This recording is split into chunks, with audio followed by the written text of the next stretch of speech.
सतगुरुदेव जी की जय हो। बंदी छोड़ पूर्ण पुष्प मिशा की जय हो। बंदी छोड़ गरीबदास जी महाराज की जय हो। स्वामी राम देवानंद जी दादा गुरु महाराज की जय हो। बंदी छोड़ पूर्ण ब्रह्म पूर्ण परमेश्वर सदगुरु संत रामपाल जी महाराज की जय हो।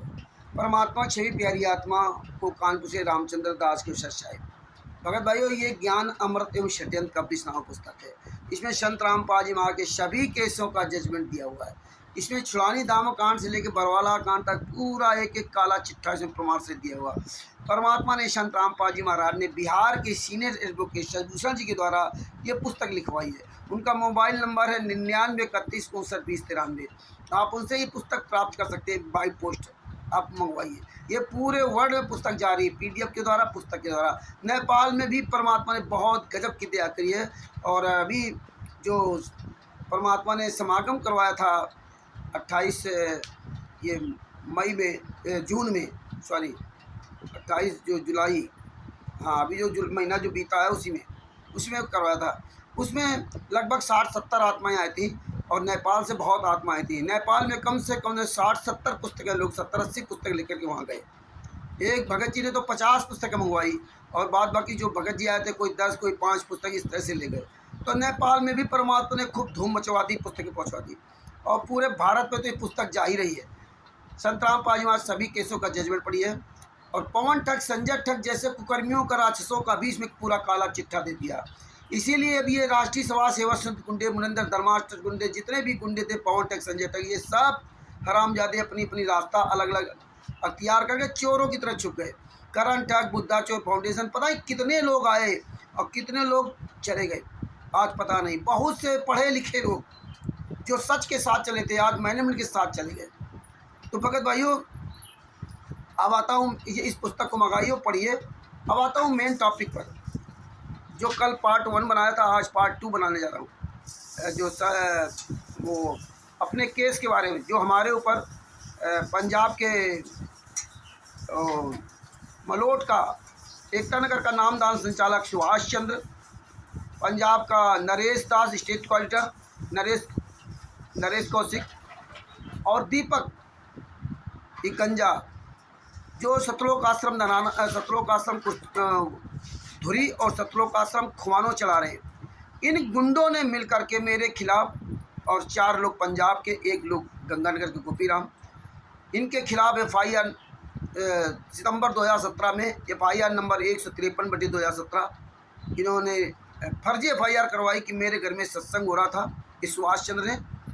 और इन्होंने, ये लोग आए और इन्होंने मना किया कि सत्संग मत करो, और हम नहीं माने। तो इन लोगों ने मेरे घर में मारपीट की और मेरी पत्नी और बेटी के कपड़े फाड़ डाले। इतने नीच लोग हैं ये नामदान संचालक, क्वालिटी स्टूडेंट, ये जगत से भी नीच है भैया। ये पैसों के लिए अपनी पत्नियों के आगे कर रहे हैं। और जबकि हम तो कभी गए नहीं थे पंजाब, मैं जानता ही नहीं था पंजाब किस साइड में है, बताइए। ये स्टेट कोऑर्डिनेटर नरेश, दीपक, और ये इनको नरक का कोई डर ही नहीं है। हद हो गई, इतना ज्ञान संत रामपाल जी महाराज। और ये तो ये जितने भगत बन रहे हैं 99% संत रामपाल जी महाराज के शिष्य कमीने, क्योंकि संत रामपाल जी महाराज ने 2008 के बाद किसी को नाम दीक्षा दी नहीं। और केवल नाम दीक्षा लेने से या हाथ पे कलावा बांधने से भगत नहीं कहलाता। जो परमात्मा के विधान पर चलेगा वही भगत कहलाता। 600 साल पहले 64 लाख फेल हुए। आपको याद रखना चाहिए ये बातें। परमात्मा ने, हमें संत रामपाल जी महाराज ने हमेशा अक्सर ये बात बताते हैं, जिसमें याद रहे आप लोगों। और सतलोक में भी, यहाँ कबीर साहब स्वयं विराजमान थे, वहाँ भी हम फेल हुए, लेकिन वो सब बातें भूल गए। आज 21वीं सदी में पढ़े लिखे होने के बाद हम सबसे ज़्यादा नीच काम कर रहे हैं ये संत रामपाल जी महाराज के नाम के से। इतना तो जगत का व्यक्ति नीच काम नहीं कर सकता। उसको भी शर्म आती है कि यार, जो व्यक्ति कानपुर से आया ही नहीं, हमारे घर में कोई झगड़ा नहीं हुआ, इसके बाद भी हम पत्नी बेटी के कपड़े फाड़ने का आरोप लगा रहे हैं। और भी सत्संग हो रहा था, ये नहीं कहेगा कि हम नाम दीक्षा दे रहे थे। ये जितने भी स्टेट कोऑर्डिनेटर नामदान संचालक, ये नहीं कहेंगे हम नाम दीक्षा यहाँ दे रहे थे संत रामपाल जी महाराज के नाम से, या हम सत्संग कर रहे थे, दान पाठ दशमांश का पैसा ले, ये नहीं बोलेंगे। ये लिखा दिया, पत्नी बेटी कपड़े फाड़ रहे, सत्संग कर रहे थे। और वहाँ सत्संग सुनने वाले को क्या कहें? धिक्कार है उन लोगों को जो इनका विरोध नहीं करते कि भैया ये कौन सा तरीका बना रखा। क्योंकि सत्संग अगर हुआ होगा तो वहाँ 150 आदमी, 100-150 आदमी आए होंगे, क्योंकि कोर्ट में स्वीकार किया कि लगभग 100 आदमी आए थे, 100 या 150 आदमी थे। तो ये है। अब भगत भाइयों, ये कानपुर से रामचंद्र दास, जो मैंने आरएसएस गुंडों ने तो किया क्या, उससे ज़्यादा कमीनापन जो ये 4 लोग थे पंजाब के, 4 लोग पंजाब के, एक लोग गंगानगर गोपीराम, इन हरामखोरों ने जो कमीनापन हमारे साथ किया वो परमात्मा जानता और हम जानते हैं। ये हालात है। जब इस करण ठग ने कमीनापन की सारी हदें पार कर दी और हमने 2019 में, दिसंबर 2019 में सबको बताया, फौजी राम को, रामपाल को, हेमराज को, गोपीराम को, तो गोपीराम ने तो थोड़ी थोड़ी बात स्वीकार की कि हाँ देखो ये गलत हो रहा है, इन्हें चार्जशीट दाखिल नहीं किया। 3 साल तक चार्जशीट दाखिल नहीं की ये करण ठग के वकील हेमराज, वकील जो जसपाल औलख है। और यही करण ठग हरामजादा संतराम पाजी महाराज केस लड़ने की बात करता था मेरठ में, तब हमसे ये नफरत करने लगा था। यही करण ठग और रणसिंह दास, रणसिंह हरियाणा का, जो एक कोर्ट में जाके टाइपिंग करता है, 150 रुपये अपना कमाता है, ये दोनों मिल कर के हमें जेल भिजवा रहे थे कि रामचंद्र को, पवन को पुलिस कॉलर पकड़ के घसीटते हुए ले जाएगी। आज साले खुद गायब हो गए। आज तो ये करण ठग अपने घर के सामने, जो किराए पर बेचारा रहता था दूसरे घर में, उसकी पत्नी और बच्चे को लेकर भाग गया। साला सूख के लकड़ी हो गया। जो दूसरे घर बर्बाद करते हैं वो उनके घर कभी आबाद नहीं होते। याद रखना, ये जितने भी लोग हैं, ये जितने चतुर चालाक हैं, ये संतराम पाजी महाराज के नाम के शिष्य, तुम्हारा देखना क्या हासिल होगा। सतलोक से भी ज़्यादा 600 साल पहले ज़्यादा तुम्हारी दशा खराब हो गई। तो जब इन कमीनों का सब कमीनापन देखा, हेमराज, रामपाल, बुच्चो मंडी के और सीतों का ये फौजी राम और करण ठग, इन सब कमीनों का कमीनापन जब देखा, तो परमात्मा के आशीर्वाद से दास ने एक निर्णय लिया कि आज के बाद मैं संतराम पाजी महाराज के किसी भी शिष्य के यहाँ पंजाब में नहीं रुकूंगा। लोग फुटपाथ पे कैसे जीते हैं। हाँ, इसके पहले जो हमने कि किसी आगे नहीं रुकूंगा, तो ये गोपीराम, गंगानगर का गोपीराम अपनी पत्नी को लेकर के टेम्पू से मलोट कोर्ट में आया और बोला, रामचंद्र जी आप मेरे घर चलिए गंगानगर, वहीं रुका करें। खाना लेकर के आया। इसकी पत्नी ने कहा, तो हम इसकी उम्र को देखते हुए और इसकी पत्नी जब साथ में आई उसको देखते हुए हम ना नहीं कर पाए। हम इसलिए ना नहीं किया कि यार ये इतनी दूर से आया है और इतना रिक्वेस्ट कर रहा है, तो इतना भी हमें नहीं करना चाहिए। हम इसके साथ गए। अब देखिए, ये सोचिए और समझिए, ये भक्तों का साथ छोड़िए, कला चलो वाला मार्ग अपनाइए। ये कभी भी आपको डुबो सकते हैं। ये इतने नीच हैं। ये सतलोक में आपको डुबोया, 600 साल पहले डुबोया, और अब तो बिल्कुल तुम डूबे हुए हो, अगर जरा सा भी सोच विचार नहीं किया तो। इसके गंगानगर गया, रात में गंगानगर में रुका। इसका लड़का आया जो शराब पीता, वो नाम निश्चित नहीं है और होगा भी तो मुझे पता नहीं। रात भर बाप बेटा लड़ते रहे और ये गोपीराम और गोपीराम का लड़का, ये दोनों गोपीराम की पत्नी को गालियां दे रहे थे। वो बेचारी दोनों को भी बचाव करे, बूढ़ी पत्नी बेचारी, बुजुर्ग, दोनों को भी बचाव करे, दोनों को समझाए तो दोनों उसको गाली दे। रात भर ये नाटक चला। आप होते तो आप सोच नहीं सकते थे। ये गोपीराम, ये कमीना चला, अब चला गया वही मैनेजमेंट के तलवे चाटने वाला हरामजादा है। अब मैनेजमेंट के साथ चला गया। ये कमीना सेवक बना था।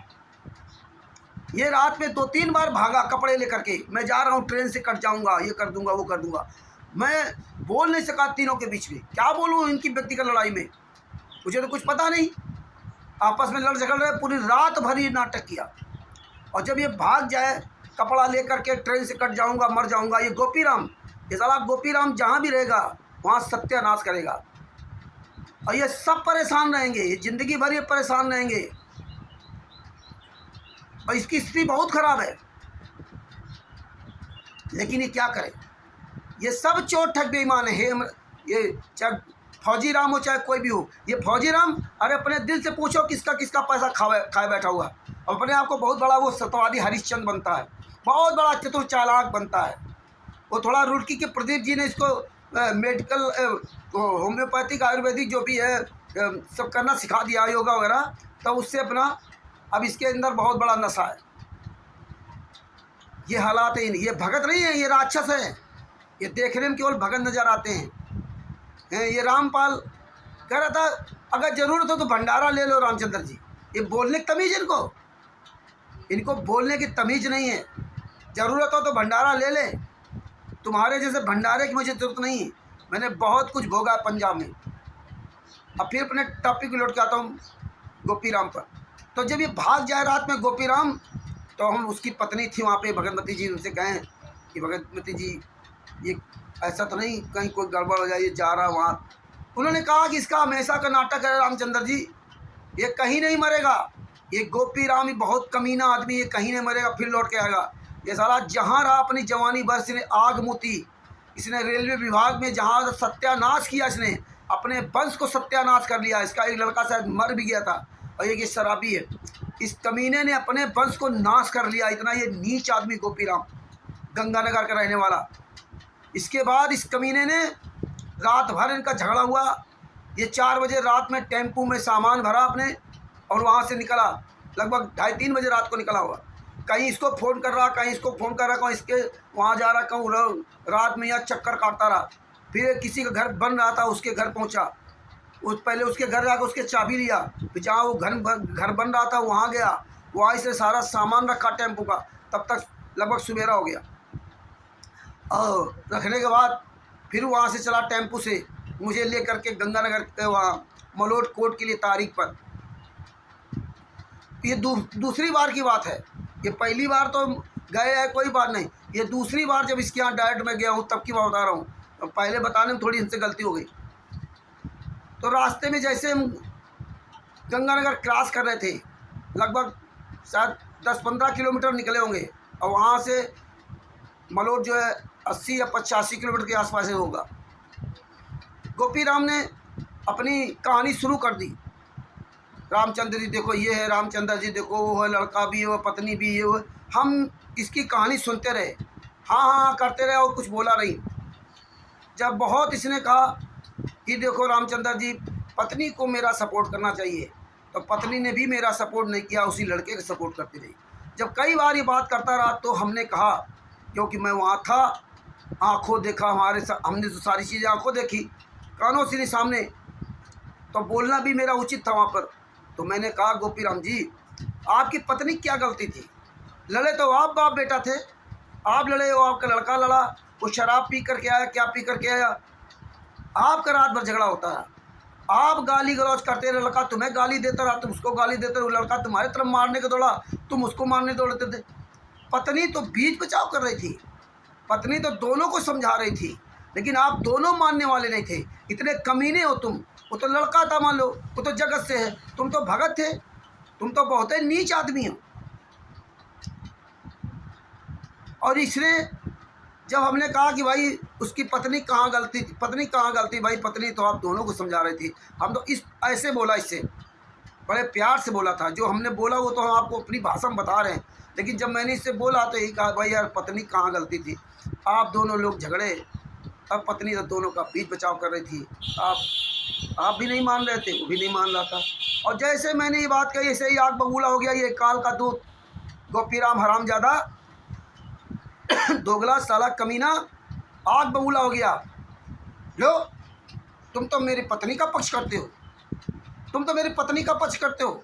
लड़ने लगा हमसे और बोला चलो अभी आज चलते हैं मलोट में, वहाँ आपको वहाँ उतार देंगे आपको टेम्पू से, वहाँ तक चलिए, यानी कि मलोट तक चलिए, इसके बाद हमारा तुम्हारा कोई संबंध नहीं।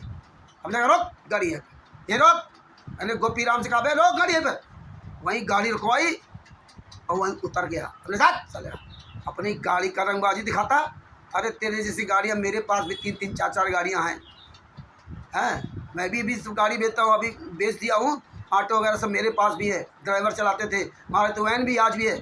साला गाड़ी का ना रोक गाड़िया, वहीं उतर गया। इसके साथ बैठ कर नहीं आया, मैं बस से वहाँ से आया। हालांकि वहाँ उतरने के बाद मैं बहुत रोया बहुत रोया, वैसा रोया जैसे एक छोटा सा बच्चा रो रहा हो। मैं पैदल जा रहा हूँ लेकिन मैं रो रहा हूँ, मैं आत्मा से रो रहा था। मैंने मुजफ्फरनगर के हरीश जी को फ़ोन किया। हरीश जी बार बार फ़ोन करके मेरी लोकेशन ले रहे थे। और जो मलोट के रहने वाले कुलदीप जी हैं, उसी एकता नगर के रहने वाले हैं कुलदीप जी, बार बार मेरी लोकेशन ले रहे थे। मैंने उनको बताया, मैं रो रहा था, वो ऐसा रो रहा था कि मैं लोकेशन भी नहीं बता पा रहा था, इतना मेरा गला रूधा हुआ था। शायद पहली बार अपनी ज़िंदगी में ऐसा रोया होगा। बार बार कुलदीप जी कहे, रामचंद्र जी आप जहाँ हो, आप वहाँ किसी पेक से बात कराइए, आप परेशान मत होइए, सारी व्यवस्था होगी, तुम चिंता मत करो। लेकिन मैं कोई इस वजह से नहीं रो रहा था कि मैं यहाँ पे अकेला हूँ, इसलिए नहीं रो रहा था। रो इसलिए रहा था कि ये कितने नीचे हैं संत रामपाल जी महाराज के नाम के, कितने कमीने ही लोग हैं जिनको हम सतलोक आश्रम बरवाला में जब पहली बार 24 मई 2014 में गए थे, बड़ा अच्छा समझते थे, बड़ा खुश होते थे। ये संत रामपाल जी महाराज के जहाँ देखते थे तहाँ सत्संग।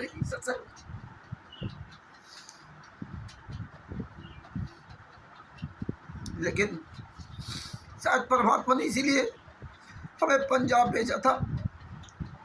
मैंने आरएसएस गुंडों से ज़्यादा इन कमीनों का जो भगत बन करके भक्षक बने, इनका दिखाना था परमात्मा ने।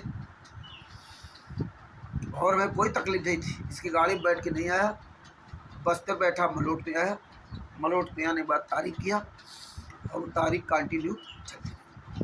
इसके बाद मैंने अंतिम निर्णय लिया कि आज के बाद मैं किसी भगत के यहाँ पानी तक नहीं पीऊँगा, ना जाऊँगा। लोग फुटपाथ पर अपना जीवन गुजारते हैं, मैं फुटपाथ पर रहूँगा। पहली बात तो हमें रहने कोई ऐसा समय ही नहीं था, क्योंकि सुबह हमें सराय रोहिल्ला को रात में बैठता था 10:45 पर, और सुबह 5:30 सवा 5 बजे 6 बजे तक हमें वो ट्रेन उतार देती थी। सुबह ट्रेन उतार दिया, दिन में तारीख करो, रात में 11:55 पे फिर वहाँ से चलती थी सराय रोहिल्ला के लिए। ट्रेन में बैठो, यहाँ जाओ, तो दिन भर अपना कोर्ट में बीत गया समय, और अपना चाहे जहाँ बने रहो, रात में स्टेशन में बैठे रहो, कोई दिक्कत नहीं थी। लेकिन परमात्मा तो परमात्मा है। मेरे संत रामपाल जी महाराज वो तो पहले सारी व्यवस्था कर रखे थे। कुलदीप जी के द्वारा परमात्मा ने मुझे जगदीश भाई साहब के यहाँ, एक जगत के व्यक्ति हैं, उनके यहाँ भिजवा दिया। हम हरीश जी दोनों लोग उनके यहाँ गए। कुलदीप जी वहीं रहते थे। कुलदीप जी ने कहा था मेरे भाई है, मेरे पिताजी है, मेरे माता जी जो है यही है, जगदीश भाई साहब ही। और ये बहन जी, उनकी जो पत्नी है, ये मेरी बहन जी हैं, मैंने उनको बहन माना। और ये हमारे भाई साहब हमारी बहुत मदद किया। मुझे मेरे पिताजी ने, भाइयों ने मुझे भगा दिया, पता नहीं क्या क्या उन्होंने बताया। तो उनके यहाँ बहुत कई, मतलब साल 2 साल जो भी रहे हो, मतलब बहुत समय तक रहे, लेकिन उन्होंने घर की तरह इनको पाला पोसा, घर की तरह इनको, मतलब जो है हर तरह से वो जगदीश भाई साहब ने पूरी रिस्पॉन्सिबिलिटी, जिम्मेदारी दे दी। लाखों करोड़ों रुपए का कारोबार इनको सौंप दिया, एक कुलदीप जी को। और हमें एक हफ्ता हम उनके घर में रहे, खाना पीना, चाय नाश्ता, खीर, सब कुछ खाने पीने के। बच्चे उनके 4-5 बच्चे हैं, बच्चे इतना प्यार करते थे। तो बहन जी बेचारी अकेले, जबकि हरियाणा जहाँ बरवाला है उसके पास के रहने वाली, उन्होंने बड़ी सेवा की हमारी। और हरीश जी, भगत जी, परमात्मा की बहुत प्यारी आत्मा, हरीश जी को परमात्मा ने परमानेंट मेरे साथ भेजना शुरू कर दिया। अगला व्यक्ति जो बस चला रहा है इस समय बस चला रहे दिल्ली में, रोज़ 850-900 रुपये उनकी सैलरी है, और वो सैलरी की परवाह नहीं करते थे। 2-2 3 दिन मेरे साथ जाते थे। यहाँ तक किराया भी जबरदस्ती वो लगाते थे। हम लोगों को वैसे बता नहीं था कि कहीं हम टिकट ले लिया, कहीं वहाँ उन्होंने टिकट ले लिया, लेकिन कोशिश यही करते थे कि हम सारा पैसा लगाएं। ये हाल था उनका हरीश जी का, और आज भी वही है। बहुत परमात्मा ने बड़ी दया की, उनको साथ हमारे परमानेंट भेजा आखिरी समय तक, मतलब 1/8/2024 के जजमेंट तक उनको साथ में भेजा, और 1/8/2024 तक जगदीश भाई साहब जो परमात्मा की बहुत प्यारी आत्मा है, उनके यहाँ हमें रखा, भोजन कराया। चलते समय हम लोग रोए, हालांकि जगदीश भाई साहब को ही रामचंद्र कभी जिंदगी में नहीं भूल पाएगा। वो मेरा घर परिवार की तरह हो गया। जैसे लॉकडाउन में हरीश जी के यहाँ हम रुके थे, हम और कानपुर का सौरभ जो आज पवन ठक्की चमचागिरी करने लगा, 1-1.5 महीना रहे। बहुत बड़ा स्वागत किया उन्होंने, बहुत हेल्प की। उनके पिताजी, उनके भाई साहब डॉक्टर, उनकी सबकी पत्नियां, बच्चे, उनकी माता जी बहुत अच्छे, उनकी बुआ जी, उनके फूफा जी, मेरे सारे रिश्तेदार बहुत अच्छे हैं अभी जी। यही हाल जगदीश भाई साहब का कि मैं जगदीश भाई साहब के घर गया, उनके भी गांव गया, बरवाला गया था। इसके बाद बरवाला आश्रम गए, वहाँ की फ़ोटो खींची थी, और अग्रवाल हम गए थे, वहाँ सब देखा सुना। तो कहने का मतलब भगत भाइयों, संत रामपाल जी महाराज के 99% शिष्यों घर में कभी मत रुकना। हाँ, फुटपाथ पर रहना, ये 99% शिष्य नहीं, ये राक्षस है, राक्षस। इसके बाद देखो कहानी चलती रही।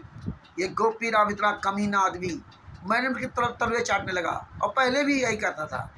इस तरह सब डरपोक कायर इन लोगों ने। अब इसके बाद देखिए केस चलता रहा, और ये मेरी जमानत कैंसिल करवा दी है, तो सब आपको बताया था पिछली वीडियो में।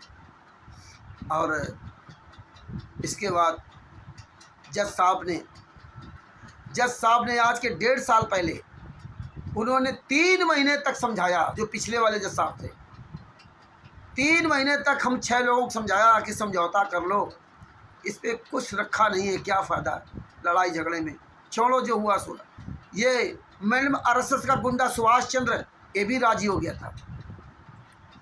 और अगर कोई परमात्मा कहते हैं कि हार चले सो साधु है, लाग गाली ही से उपजे कले कष्ट नीच, और हार चले सो साधु है, लाग मरे सो नीच। कोई पढ़ा लिखा व्यक्ति, कोई अच्छा व्यक्ति, बुजुर्ग अगर समझाए तो हमें उस मान लेना चाहिए। तो जज साहब ने जब समझाया तो हमने जज साहब से ही कहा, भरी कोर्ट में सबके सामने, ये करण था, करण और ये फौजीराम, ये तो नहीं बोल पाए, और रामपाल, हेमराज और ये गोपीराम, इनकी आवाज़ नहीं निकली। उन्होंने बोला थोड़ा बहुत सब लोगों ने, लेकिन परमात्मा ने एक लाइन बुलवाई, हार चले साधु है, लाग मरे सो नीच। हार चले, जज साहब मेरे गुरु जी ने कहा है कि हार चले साधु है, लाग मरे सो नीच। हमारी गलती नहीं है, लेकिन फिर भी आप इसको निपटा रहे मामला, तो हम स्वीकार करता हूँ कि मैं माफ़ी मांगता हूँ।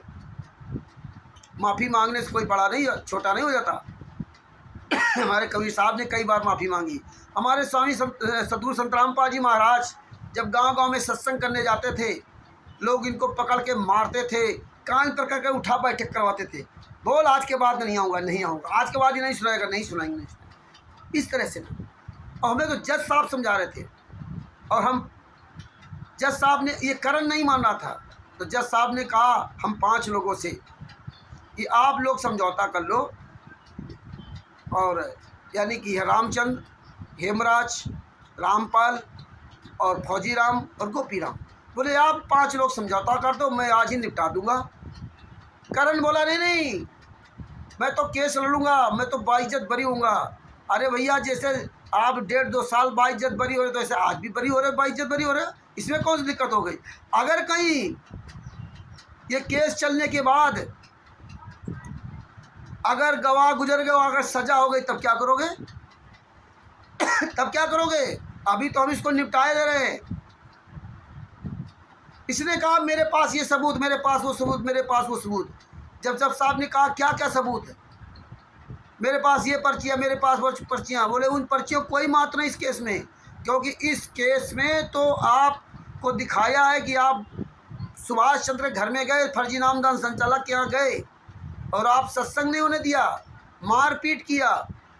यहाँ तो पर्ची वाला, नाम दीक्षा वाला, उसका कोई मतलब ही नहीं है, तो इसमें आप कैसे दिखाओगे? आपने तो कोई एफआईआर की नहीं इनके खिलाफ, तो आप तो केवल गुमराह कर रहे हो इन सबको। जज साहब ही सब बता रहे थे, काफ़ी चीज़ें बताई, काफ़ी चीज़ें हमें खुद समझना चाहिए कि आप तो एक गुमराह कर रहे हो। और वहीं इसके मुंह पर बहुत झाड़ा जज साहब ने, लेकिन ये तो चाहता था कि रामचंद्र किसी तरह परेशान हो। इसके बाद हम पांचों लोग समझौता कर लिया। जो हमारा वकील था, जो इनका वकील था, बोले 10-10 हज़ार रुपये लगेंगे, हाई कोर्ट से सब ये ख़त्म हो जाएगा, ये कर देगा। हालांकि हम जानते थे गुमराह कर रहा है कि 10-10 हज़ार रुपये कहीं नहीं लगना, फिर भी हम 10-10 हज़ार रुपये देने के लिए तैयार हो गए कि चलो भैया यार 10-10 हज़ार रुपये दे के काम ख़त्म करो। जानते थे ये वकील खाएंगे पैसा, लेकिन फिर भी नहीं होने दिया। इसके बाद क्या हुआ, 5 पहले तो तैयार हो गए। ये जो रामपाल, ये बहुत परेशान, अपने आप को दिखाता था मैं बहुत परेशान हूँ, मेरे पिताजी ये हो गए, मेरे बहन हो गई, मेरा भाई हो गया, ये घर की ये समस्याएं, मैं अकेला हूँ। और इसके बाद ये पलट गया, जज साहब का कहना पलट दिया। ये जज साहब के सामने कहा कि हम स्वीकार करते हैं, ये देखिए इतने ये नीच हैं ये हेमराज और रामपाल, अरे तुमको भगवान नहीं माफ़ करेगा, कितनी तुम हैं। इनको ये समझ नहीं आया और इन्होंने करण के चक्कर में अपने आप को पलट दिया। बोले हम तो केस लड़ेंगे दोनों लोग। अब वो समझौता वहाँ फिर नहीं हुआ, जबकि जज साहब ने कहा था इसको केस लड़ने दो, तुम 5 लोग समझौता कर लो, इसको लड़ने दो केस। और ये हेमराज गोपी और रामपाल, ये 2 जो फुच्चो मंडी के हैं, ये 2 पलट गए। ये इतने नीच लोग हैं, संत रामपाल जी महाराज के शिष्यों भरोसा मत करना, ये इतने कमीने आदमी हैं। ये दोनों पलट गए और ये देखो लगभग 1.5 साल तक केस खींचा। इनका तो किसी का नुकसान नहीं, 5 का, करण का, फौजी राम, हेमराज, रामपाल और गोपी राम का तो कोई नुकसान खास नहीं। सबसे दूरी 80 किलोमीटर दूरी पर गोपी राम आ रहा, इसको फ्री ट्रेन से आना जाना, इसका किराया लगना नहीं, बस में किराया लगना। और फौजी राम क्या 50 रुपया पेट्रोल खर्चा किया, इन्होंने 50 रुपया खर्च किया, चले गए। मुझसे पूछिए, मेरा लगभग 3-3.5-4 हज़ार रुपये खर्चा आता था, दिहाड़ी में तो जोड़ोगे। और परेशानी कितनी होती थी, 3 दिन लगते थे आना जाना, लगभग 1800-1900 किलोमीटर टोटल जोड़ लिया जाए। अब आप सोचिए, अब ट्रेन का रिजर्वेशन नहीं तो बस से जाना, बस का 500-500 रुपया दिल्ली का लगा, कितनी परेशानी होती थी आप खुद सोच सकते हो। आदमी अपने लोकल में केस नहीं लड़ पाता और हम पंजाब लड़ने जा रहे हैं। और इसके वकील करण तक के तो वकील ने तो सारी सीमाएं तोड़ दी। हर तीसरे महीने मुझे तारीख बुलाता रहा, बताइए, हर तीसरे महीने। अब जो जनवरी 2018 से और ये 2024, 1/8/2024 तक आप जोड़ लीजिए, कितनी बार मैं गया हूँ, कितना मेरा पैसा बर्बाद हुआ। इन हरामजादों क्या हुआ। और ये साला करण, ये कमीनों ने एफआईआर तक नहीं उसके खिलाफ करवाई, जबकि सारे सबूत इसके पास रखे हैं, लेकिन एफआईआर तक नहीं कराई। ये हालात है, इसीलिए ये भगत समाज भरोसा करने लायक नहीं। हमसे कहते राजस्थान आ जाओ भगत जी, कुछ लोग भगत ऐसे होते हैं जो अच्छे भगत हैं, राजस्थान में चाहे मध्य, कोई कहता मध्य प्रदेश में आ जाओ, कोई कहता पंजाब में आ जाओ, कोई कहता कहीं आ जाओ, कहीं आ जाओ, हम आपके साथ में, कोई कहता नेपाल में आ जाओ, कोई कहीं कहता है हम आपके साथ में, आप आगे चलो। ये कोई साथ देने वाला नहीं। इसीलिए धीरे धीरे परमात्मा ने सब दिखा दिया और रास्ता किनारे कर लिया। अपनी लड़ाई लड़ो, जो समझ में आए, जिसको बोलना बोलो, इनको साथ लेके चलोगे, ये तुम्हारा पीछा छोड़ देंगे, कल को तुम्हें डुबो देंगे। ये अपने गुरु को डुबो दिया, इन गद्दारों ने सतलोक में अपने परमात्मा को डुबो दिया। कबीर साहब की ऐसी तैसी कर दी, जहाँ फ्री हराम का खा रहे थे सतलोक में। इसके बाद 600 साल पहले कबीर साहब 120 साल तक इतना ज्ञान दिया, इतनी यातनाएं सही, ये 64 लाख उनके नहीं हुए। और आज देखिए, अब 1994 से लगा 2018 नवंबर 2014 तक संत रामपाल जी महाराज इतना ज्ञान दिया, आज एक भी 99% उनके कोई शिष्य नहीं बचा। और इतने नीच काम कर रहे हैं कि आज शायद भारत के इतिहास में किसी ने नीच काम नहीं किया हुआ, और इन नीचों का ये भरपूर समर्थन कर रहे हैं। आज मैंने में अर्थ देख लीजिए, परमात्मा ने कभी भीख नहीं मांगी। ये गद्दार परमात्मा के नाम से गेहूं दाल चावल आटा सब मांग रहे, शरीर तक दान करवा दिया, खून तक पी रहे। अभी तो परमात्मा जिंदा है, और जिंदा गुरु जेल में फोटो को पुजवा दिया। अभी से उनकी जो है ना फोटो पे पुजवा दिया, फोटो के आगे भोग लगा दिया, फोटो के आगे आरती करे। और तो और जो संत रामपाल जी की पत्नी अनारो माई, उनकी बेटी, ये सब फोटो की आरती उतार रहे हैं। जिंदा गुरु जेल में यातना सह रहा है और फोटो का आरती उतार रहे हो। कह रहे सूक्ष्म रूप में हमारे साथ परमात्मा, ये पवन तक, ये संजय तक और उनके साथ लगे गुंडे और गुंडे, इन तीनों के साथ लगी संगत, सूक्ष्म रूप में हमारे साथ परमात्मा है। हमें तो रोज दिखाई दे रहे हैं। अरे मर जाओ साले चिल्लू बरपाए डोब के कमीनों, तुम्हारा जिंदा गुरु जेल में बैठा, जेल में यातना सह रहा, बैठा नहीं यातना सह रहा। इन कमीनों ने कांड करवा के जेल में डलवा दिया। अब ये कमीने कहते लीला कर रहे हैं। धिक्कार है, तुम जैसे लोगों को चिल्लू भर पानी में डूब के मर जाना चाहिए। इसीलिए भगत भाइयों, इन गुंडों का इनसे दूर रहो। संत रामपाल जी महाराज के शिष्य में सब बच के रहो। ये कब तुम्हें, ये आस्तीन के सांप हैं, आस्तीन के सांप कब काट ले कोई पता नहीं। ये एकला चलो वाला मार के बच्चे, परमात्मा ने पंजाब जाकर के बहुत दिखाया। देखिए ये ज्ञान अमृत सरण का 20 नामक पुस्तक में बहुत बड़ी ताकत है। ये वर्ल्ड की सबसे बड़ी पुस्तक है। ये कहीं भी पुस्तक लेके चले जाओ, राष्ट्रीय सभा सेवा समिति गुंडा, जितने भी गुंडे हैं, सतलोक आश्रम संचालक गुंडे, पवन ठग, संजय ठग और इनके साथ के चमचे, ये कोई भी हरामजादा इस पुस्तक जिसके पास होगी उसका सामना नहीं कर सकते। इतने नीच लोग हैं। परमात्मा ने ऐसा ये हथियार दिया है, ऐसा परमाणु बम दिया है कि ये इन गुंडों की औकात नहीं कि इस पुस्तक का सामना कर सकें। ये जितने भी संत रामपाल जी महाराज के अपने आप को शिष्य कहते हैं, 99% जो मैंने आज गुंडों के साथ सतलोक आश्रम धनाना है, फलाना ढिमका जा रहे हैं, इनकी औकात नहीं कि इस पुस्तक का सामना कर सके। इनकी औकात नहीं कि कहीं भी एक सार्वजनिक प्रोग्राम कर सकते हैं। मैं चैलेंज देता हूं कि तुम असली बाप की एक प्रोग्राम करके दिखाओ, लेकिन नहीं दिखा सकते। ये पुस्तक को पढ़िए, अपने पास ये पुस्तक रखिए। ये रामबाण है, ये अपने पास पुस्तक रखिए। आपको किसी हथियार की जरूरत नहीं है, आप ये पुस्तक रखिए। जो भी इस पुस्तक का नाम सुन लेगा, देख लेगा, इस कलर को देख लेगा, तब भी तुमसे वो दूर भाग जाएगा। इस पुस्तक में इतनी बड़ी ताकत है। तो भगत भाइयों, परमात्मा जब पंजाब जाता था, ये ज्ञान अमृत पुस्तक दिखाता था, ये जूता दिखाता था। नरेश, दीपक, सुभाष चंद्र और जितने भी स्टेट कॉर्डिनेटर नाम गुंडो, तुम्हारी औकात हो तो फला तारीख को मैं पंजाब में आ रहा हूँ और साले वहीं मलोट कोट में जूतों से मारूंगा। अकेला जाता था रूपनगर से मलोट कोट तक, अकेला आता था, पैदल जाता था, पैदल आता था। हरीश जी साक्षी है, गवाही है। और वो रूपनगर के जगदीश भाई साहब गवाह है।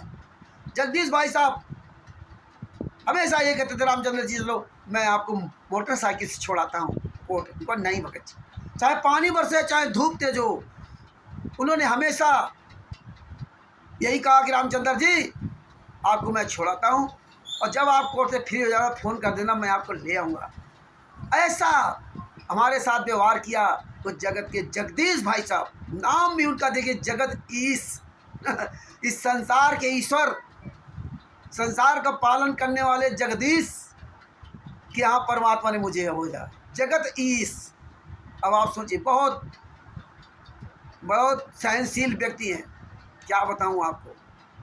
तो भगत भाइयों, परमात्मा पर भरोसा रखो। ये जूता दिखाता रहा, कोई साला कमीना वहाँ नहीं आया।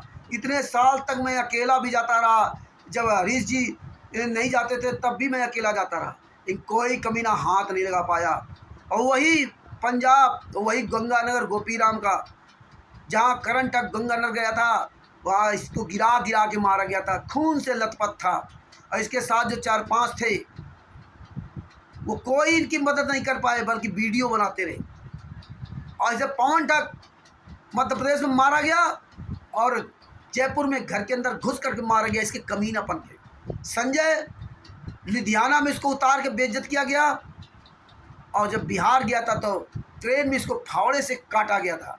और यहाँ जहाँ हम गए हैं परमात्मा देश, वहाँ पहले बोल के गया हूँ, बिहार का गुंडा था जो हमें धमकी देता था नामदान संचालक की, अगर तू बिहार में आ जाएगा तो बोटी बोटी काटूंगा। और फिर नहाऊंगा, इसके बाद नाम शुद्ध कराऊंगा। और जब मैं गया तो उसको फ़ोन करके गया कि मैं फला तारीख को बिहार आ रहा हूँ, और इसके बाद कोई नहीं मिलने आया। अकेला गया, अकेला आया वहाँ से। मतलब वैसे साथ थे लेकिन वो ऐसे बता रहे। तो भगत भाइयों, और पंजाब तो देखो 2018 से 1/8/2024 तक कंटिन्यू गया, कोई साला माई का लाल सामने नहीं आया। वहाँ के नामदान संचालकों को, कोऑर्डिनेटरों के, स्टेट का सब पर जूता चलाता रहा। परमात्मा ने कहीं झुकने नहीं दिया। भगत भाइयों, सांच बराबर तप है, तप नहीं, झूठ बराबर आप। जाके हृदय सांच है, ताकि हृदय आप। परमात्मा सच के साथ रहता है। और कहते ना, ज्यो ज्यो प्रतिप्रता जमी पर धरे पाँव, और सम्रत झाड़ू देत है कहीं कांटा न लग जाए। परमात्मा तो जानते थे द्रौपदी जी की तरह, द्रौपदी जी की तरह परमात्मा जानते थे कि मेरे बच्चे इस रामचंद्र को परेशानी मिलेगी, कोर्ट तो जाना पड़ेगा इसको। तो द्रौपदी जी की तरह परमात्मा ने, जिसने द्रौपदी जी को, जब वो साधु नहा रहे थे तो उन्होंने नाटक किया था कि लंगोटी बह गई। द्रौपदी जी ने अपनी साड़ी फाड़ फाड़ कर भेजी थी। द्रौपदी ने कहा, जब बाद में पता चला, जब भगवान श्री कृष्ण ने बताया, तब वो बहुत रोई। अगर मुझे पता चलता वो परमात्मा है तो मैं तो सब कुछ निछावर कर देती। और हमें तो पता चल गया है, पहले से पता चल गया था। वो द्रौपदी जी का चीरहरण बचाने के लिए परमात्मा ने पहले से ही क्या व्यवस्था की थी। द्रौपदी जी से चीर मांग लिया। इसी तरह परमात्मा मुझ रामचंद्र को बचाने के लिए पूरी फौज पहले से तैयार कर रखी थी। बिहार के सीनियर एडवोकेट के शशभूषण जी, कुलदीप जी जो वहीं पंजाब के रहने वाले, और पूरी व्यवस्था परमात्मा ने करवाई। जगदीश भाई साहब, सबसे अहम रोल जगदीश भाई साहब, जो पंजाब में जिला मुक्तसर मलोट सिटी के अंदर रूपनगर पड़ता है। रूपनगर के रहने वाले जो प्लाटिंग का काम करते हैं, जो घर लोगों को घर बसाने का काम करते हैं, देखिए कितना अच्छा काम करते हैं। जगत ईश संसार का पालन पोषण करने, वो तो लोगों को बसाने का काम करते हैं। परमात्मा ने उनके यहाँ रुका, और परमात्मा ने इतनी दूर जाने के बाद भी किसी भी भगत से 1 रुपया नहीं लेने दिया। साला ये पवन ठग, ये संजय ठग, मैन आरएसएस गुंडे भक्तों के पैसों से ऐश करे, साले झूठे चलेंगे झूठे। आज औकात नहीं इस पवन ठग के गुर्गों की, कि साले सामने कहीं आ जाए। चोरों की तरह साले छुपे घूमते, मर जाओ चुल्लू भर पानी डूब करके ना। अपने आप को संतराम पाजी महाराज का शिष्य कहते हो? अरे तुझसे अच्छा तो प्रहलाद था, वो तो किसी का शिष्य नहीं था, उसका बाप काल ब्रह्म था, लेकिन अपने बाप के आगे नहीं झुका। तुम जैसे साले कमीने चोर की तरह छुपे घूम रहे हो। भगत भाइयों, संत रामपाल जी महाराज के एक वचन पर चलिए, पलटिए नहीं। आप अपने परमात्मा के वचन चलो। तमाम आएंगे काल के दूत आपको भ्रमित करने के लिए। आपको केवल परमेश्वर के सत्संग और संत रामपाल जी महाराज के साथ जो यहाँ सांसारिक दृश्य जो इलीगल उनके साथ किया गया, वो भी हमें लीगल की तरह चल करके ना परमात्मा को पूरी दुनिया के सामने ये निर्दोष साबित करवा दिया इस पुस्तक ने। इस पुस्तक का प्रचार प्रसार करो, सच्चाई पूरी दुनिया में पहुंचाओ। एक दिन सबका सर्वनाश निश्चित है। रावण का सर्वनाश हुआ, कंस का सर्वनाश हुआ, हिरण्यकश्यप का सर्वनाश हुआ इसी पृथ्वी पर। ये तो कुछ भी नहीं है। आपको लगता होगा कि बहुत बड़ा कुछ इन्होंने हासिल कर लिया, कुछ नहीं इनके पास है। उनके पास तो एक अदृश्य शक्ति थी, जब चाहे जो बाण मंगा ले, जब चाहे जो किसी को भस्म कर दे। आज तो इनके पास दृश्य शक्ति भी नहीं है कि मतलब इनके पास कोई अपना वो ऐसे हथियार हो खुलेआम रख सके। तो भगत भाइयों, परमात्मा पर भरोसा रखिए, परमात्मा के वचन पे चलिए, और ये भीड़ तंत्र से दूर रहिए। ये भीड़ तंत्र कुछ नहीं। और हाँ, एक बात याद रखना, सेनापति के इसी तरह से करो। साले सेनापति का गला दबाओ, सेनापति को जूतों से मारो, सेना तो अपने मर जाएगी। सेना क्या है? जिसका पति नहीं, वो क्या करेगी सेना? सेना का पति मर गया तो सेना तो अपने आप मर जाएगी। तो पति को मारो, इन गुंडों की ऐसी तैसी करो। बाद बाकी काक भूषण जैसे लोग, हरीश बिजनौर जैसे लोग, ये पवन, सुरेश गरासिया, महेंद्र जैसे ये छोटे मोटे टर्टर करने वाले तो ऐसे ही आते जाते रहेंगे, इनकी कोई वैल्यू नहीं। मेन टारगेट हमारा राष्ट्रीय समाज सेवा समिति गुंडे, जिन गुंडों ने बरवाला कांड कराया, हमारी 5 महिला एक बच्चे को कमरे के अंदर बंद करके लाठियों से पीट पीट कर इसलिए मार डाला, कि संत रामपाल और सजा करवाने के लिए। आज वही गुंडे पूरी दुनिया में आबाद हो रहे हैं। और साला ये काकभूषुंड, फर्जी काकभूषुंड महाकाल नरेंद्र, राजस्थान के बाड़मेर का रहने वाला, साले कमीने, कितने साले जूते पड़ेंगे हराम जादो। और ये साला सुरेश गरासिया कुत्ते के औलाद, और ये पवन जोधपुर वाला, महेंद्र, और ये हरीश बिजनौर के, और जो 2-4 लोग, तुम कमीनों को शर्म नहीं आती? साले कहते हो कि गुरुजी की पत्नी बेटी ने कांड नहीं करवाया है, वो उन्होंने ऐसा नहीं करवाया, निर्दोष है। अरे मर जाओ साले, चिल्लू भर पानी डूब जाए साले कुत्ते के औलादो हैं। आत्मज्ञान तुझको ये समझाएगा, आत्मज्ञान ये समझाएगा काल का दूत हैं। संत रामपाल जी महाराज ने आत्मज्ञान नहीं समझाया था। संत रामपाल जी महाराज ने कहा सत्संग के माध्यम से आत्मज्ञान समझो। आत्मज्ञान क्या होता है? अपना परिचय। अरे हम सबको संत रामपाल जी महाराज ने पहले अपना परिचय दिया था कि तुम सतलोक वाले हो, तुमने ये कमीनापन किया, 600 साल फेल वाले थे, सब कुछ आत्मज्ञान दिया हैं। इसके बाद परमात्मा ज्ञान दिया। जब आत्मज्ञान समझोगे तभी परमात्मा ज्ञान मिलेगा। ये जितने भी संत रामपाल जी महाराज ज्ञान गंगा आदत पुस्तक पढ़ करके जुड़े थे, हम भी पुस्तक पढ़ी थी हैं। आत्मज्ञान होने के बाद वहाँ गए थे हैं। परमात्मा ज्ञान आत्मज्ञान दोनों दिया था, तब वहाँ गए थे।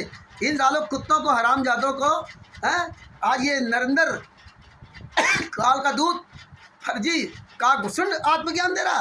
अरे मर जाओ साले, चिल्लू भर पानी डूब के हैं।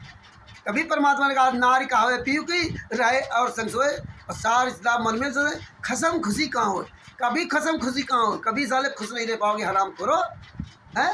आत्मज्ञान सुनने उसके द्वारा है। परमात्मा ने सुनाया वो नहीं सुना। 1994 से लेकर 2014 तक परमात्मा ने रात दिन एक कर दिया, और तुम कमीनों को आत्मज्ञान नहीं पता चला है। ये जूता साले चलेंगे, जूता तुम लोगों पर हैं। मर जाओ साले, चिल्लू पर पानी डूब करके हराम जादो हैं। रामचंद्र के साथ जुड़े थे। हम कहते थे हम किसी को नहीं जोड़ता हूँ हैं। हम कहते थे ये देखो सबूत देखो, अगर अच्छा लगे पहले पढ़ो, और वीडियो हो तो देखो, सुनो, समझो, ज्ञान आधार से निर्णय लो, और कानूनी प्रक्रिया का हो तो कानूनी प्रक्रिया से पहले निर्णय लो। अगर सही लगे तो शेयर करना, और ना सही लगे तो मत शेयर करना।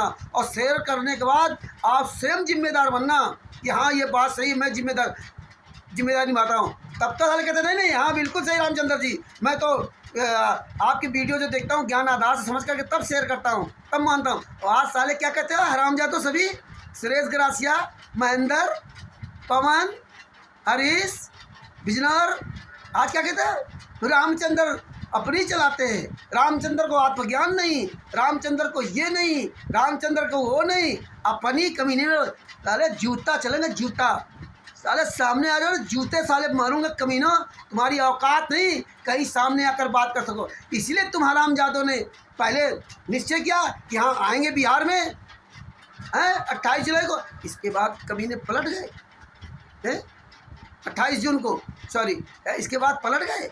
शर्म नहीं आती ये बिजनौर हरीश वाला? अरे साले चिल्लू पर पानी डूब के मर जाओ कमीनो हैं। तो वो तो शशभूषण जी ने तो काकभूषण को फ़ोन किया था, उससे बात की थी, ये हम ही ने बात करवाई थी। शशभूषण से कहा था इनकी रिकॉर्डिंग करो, इन कमीनों के ये साले दोगले हैं, पलट जाएंगे कल, इसीलिए रिकॉर्डिंग करवाई थी, इसीलिए हमने फ़ोन करवाया था। और जैसे शशभूषण जी ने को फ़ोन किया है, वैसे ही हरीश जी ने फ़ोन किया शशभूषण जी को। क्यों फ़ोन किया तूने? उसको तो फ़ोन नहीं किया था शशभूषण जी ने, और अपना नाम लिखवाया कि हम 4 लोग आ रहे हैं। बोले कौन कौन? बोले हम, सुरेश, पवन हैं और महेंद्र, और वो काल का दूत नरेंद्र। दूसरे जी कहते नहीं 5 लोग हो आप। बोले नहीं नहीं 4 लोग हैं। फिर गिना रहा अपने आप को सहित। फिर सदभूषण जी ने अलग अलग करके गिनाया कि तुम तो हो। बोले हाँ हाँ हाँ। बताइए हरीश को ये भी गिनती नहीं मालूम। एक बार नहीं कई बार उन्होंने कहा है। तब तो बताया हाँ हमारे टिकट करा दी। और जब इसका साला गुरु नरेंद्र हरामजादे ने जब इनकार कर दिया आने के लिए, तब हरीश ने फ़ोन नहीं किया। इस दोगले ने कि सदभूषण जी हम भी नहीं आ रहे हैं। अरे मर जाओ साले चिल्लू भर पानी में डूब के। क्यों फ़ोन किया था सदभूषण जी को? हैं फिर नहीं फ़ोन किया? अरे करना नहीं चाहिए तुझे। और नहीं फ़ोन किया तो साले जाते वहाँ पे। हरामजादो कितने नीच हो, इसलिए तुम्हारी नीचता परमात्मा ने दिखा दी है। भगत भाइयों ऐसे हरामजादों से बचिए। परमात्मा इसलिए छटनी करवा रहे हैं, इसीलिए ये सब साले जूता खो रहे हैं, इसलिए परमात्मा ने इनको अलग करा दिया। भगत भाइयों बहुत जागरूक बन के चलिए। हाँ पता नहीं कब क्या हो जाए, कब कहाँ कौन पलट जाए। और ऐसे गुंडों से परमात्मा, ऐसे दोगलों से परमात्मा हमें आप सबको बचाते हैं। हमें आपको सबको इसीलिए परमात्मा बचाते हैं। अब नरेंद्र हरामजादा कर रहा रामचंद्र का सामना करेंगे, ये करेंगे वो करेंगे हैं। अरे जब तुझे यही करना था बिहार में आता, तुझे कोई खा जाता क्या? अरे आता तो कम से कम अपने चमचों के लेके आता। लेकिन हमने तो पहले बता दिया था, अन्य भक्तों का दी आएंगे नहीं, ये साले दोगले ये क्या आएंगे हैं। तुरंत पलट गया, तुरंत दुनिया बहाना करने लगा। और ये सुरेश गासिया अरे जूते ही मारे कमीने के। साला क्या कहता है, सदभूषण जी ने मना कर दिया मत आना, लिख के डाला है। तुझे साले शर्म नहीं आती? सदभूषण जी कहाँ मना कर दिया? अरे फ़ोन तो तेरे बाप ने किया था ना नरेंद्र ने कि हम नहीं आ रहे हैं। सदभूषण जी तो ये कहा था कि भैया ज्ञान सुनाने मत आना, क्यों ज्ञान तो हमारे गुरु जी 1994 से सुना रहे। हाँ इन कमीनों को ज्ञान सुनाना तो सुनाओ, यहाँ कोई तुम्हारे ज्ञान के लिए नहीं बैठा। अरे हमारा गुरु मुझे ज्ञान दिया, हम अपने गुरु के ज्ञान से परिपुक्त नहीं हो पाए, हम संतुष्ट नहीं हुए। ये नरेंद्र आएगा हरामखोर, ये समझाएगा, ये पवन तक समझाएगा, ये संजय समझाएगा, ये साले सब कमीने समझाने लगे ज्ञान दे रहे हैं। ये मैंने RSS समझाएगा, ये 4 लोग ज्ञान देने लगे, पवन तक, संजय तक, मैंने RSS, और एक ये नया आ गया काकभूषण, फर्जी काकभूषण, महाकाल, ये सब ज्ञान देंगे। ये 4 ज्ञान देने वाले बन गए। इन कमीनों को ज्ञान सुनेंगे कि अपने गुरु जी की ज्ञान सुनेंगे? ये बात कही थी। तब तुम्हें तो कमीनों आना चाहिए ना। और तुम साले कहते मेरे तरकीब है, आप कह रहे हो पूरी संगत हमारे साथ आ जाए, पूरी दुनिया मेरे साथ आ जाए, तब फिर जो है गुरु जी जेल से बाहर आएंगे। अरे साले कमीनों, आज गुरु जी बेटी और लड़कों परिवार को सही बता रहे हो? जिन कमीनों ने 5 महिला एक बच्चे को हत्या करके हैं और कोर्ट में जा कर के बयान दिया कि हाँ हमने हत्या की, डंडे उपलब्ध करवाए हैं, संतराम पाजी महाराज को सजा करवाई। अब आज साले कमीनों कहते नहीं गुरु जी की बेटी वो हंस मुनि दूत है, उसने ऐसा किया। अरे साले कुत्तो शर्म कर लो हरामजादो, तुम्हें पता ही नहीं हंस मुनि है क्या हैं। वो किताब लेके सुना दिया कबीर सागर में है। कबीर सागर में तो मिलावट हंस मुनि के बारे में क्या है, कौन हंस मुनि तुम जानते नहीं क्या है हंस मुनि है। ऐसे तो मदन पंथी तो संतराम पाजी महाराज को हंस मुनि साबित करता है, उसके सबूत देख ले तो आपको साबित हो जाएगा कि हाँ संतराम पाजी महाराज हंस मुनि है। साले शर्म नहीं आती, हराम करो, तुम जिंदगी में ऐसे रहोगे। भगत भाइयों ये सब मैंड में RSS ज़्यादा खतरनाक ये हैं जो संतराम पाजी महाराज के अपने आप को शिष्य कहते हैं। इसलिए किसी के साथ मत करना, किसी से कोई भी पैसा उस तरह मत लेना, जिसको करना हो स्वयं सेवा करे आकर के ना। ये हरामजादों से दूर रहना। भगत भाइयों परमात्मा ने इसलिए विजय दिलाई है। आप परमात्मा भरोसा रखिए, जो परमात्मा के ऊपर भरोसा नहीं रखेगा वो पवन की तरह चोरों की तरह छुप कर रहेगा, वो मैंने RSS गुंडों की तरह चोरों की तरह छुप कर रहेगा। आज संतराम पाजी माँ का छोटा भाई महेंद्र मोहनलाल साले पर जूता चलाया, भाग गया साला फोन काट कर, पुलिस की धमकी दे रहा। साले तेरी औकात नहीं साला, सतलोक आश्रम धनाना के अंदर घुसा रहे, तेरी औकात तो साले एक सार्वजनिक प्रोग्राम करके दिखा दे। महेंद्र भगोड़ा, रामकुमार ढाका, राज कपूर, पुरुषोत्तम सैनी, विष्णु साहू हरामजादे मध्य प्रदेश हैं, जितने भी हैं, नरेश पंजाब का नरेश और दीपक, जितने भी हैं पूरे, ये राजस्थान का auditor, state auditor Prakash Mali, अन्नुदासी, Uttar Pradesh के जितने भी हैं। अरे साले तुम्हारी औकात नहीं। नेपाल का रामपाल आदत, पूरे वर्ल्ड में जितने भी स्टेट कोऑर्डिनेटर नामदार संचालक और ये पुस्तक बेचने वाले ऑडिटर हैं। तुम सालों सब की औकात नहीं कि एक भी प्रोग्राम कर जाओ। तुम साले सब मिलकर कर अपनी असली बाप की औलाद हो तो एक सार्वजनिक प्रोग्राम करके दिखाओ। बुलाओ सारे संतराम पाजीमा के सारे शिष्यों को और अन्य धर्मगुरुओं को। आओ, तुम्हारी औकात तो सामने तब पता चलेगा। लेकिन तुम साले कभी नहीं आ सकते। तुम्हारे पास जूते चलेंगे। सभी सतलोक आश्रमों को फूंका जाएगा, जिंदा जलाए जाओगे, जिंदा। तुम सालों कुत्तों को ये जनता जूतों से मारेगी दौड़ा दौड़ा करके। अब उस समय आ रहा, इसीलिए आज तुम अंदर घुस गए। तुम्हारी औकात नहीं कहीं पुस्तक बेच सको, ये फर्जी पुस्तक। अब सबको पता चल गया है। गिरदोई ये जूता और ये ज्ञान अमृत सदन का पिसना पुस्तक, ये हराम जादो, ये जूता देख लो, ये जूता चलेंगे। रुक जाओ साले, जितने नामदार संचालक क्वालिटी। तुम साले कुत्तों को आदमी जिंदा जलाएगा, जिंदा। तो टाइम आ रहा धीरे धीरे। बंदी छोड़ सतगुरु संतराम पाजी महाराज की जय हो। भगत भाइयों, ज्ञान अमृत सदन का 20 पुस्तक एक हाथ में ले, हाथ में जूता लेकर वीडियो बनाओ। और जहाँ भी कहीं फर्जी नामदार संचालक क्वार्टर और पुस्तक बेचने वाला मिल जाए, सतलोक आश्रम संचालक को जूतों से पिटाई करो। ये साले कहीं किसी थाने में नहीं जा सकते, आपकी खिला में भैयाली खाने नहीं जा सकते। इन हराम जादों को जूतों से ही मारना, लाठी डंडों से मत मारना, मारना तो जूतों से मारना। और वीडियो बना पूरी दुनिया के सामने डालना। सच साहिब, बंदी छोड़ सतगुरु संतराम पाजी महाराज की जय हो। हालांकि बातें तो बहुत है, बड़ा संघर्ष कराया, लेकिन अब कहाँ तक वो छोटी छोटी बात बताऊंगा, बताएं। बात बाकी आप सब समझदार हो। सबसे बड़ी बात, आपके साथ परमात्मा तभी रहेगा जब आप सच बोलोगे, और सच बोलोगे तो परमात्मा रहेगा, परमात्मा रहेगा तभी आप निडर होगे। भगत भाइयों, डरो मत और डराओ मत, परमात्मा की वचनों में चलो। सच साहिब, बंदी छोड़ सतगुरु संतराम पाजी महाराज की जय हो। परमात्मा छवि प्यारी आत्माओं कानपुर श्री रामचंद्र दास की सच साहिब। दास का मोबाइल नंबर 91 40 62 26 68। अगर ये वीडियो अच्छी लगे तो खूब शेयर करो और आप भी निर्भीक बनो। सच साहिब।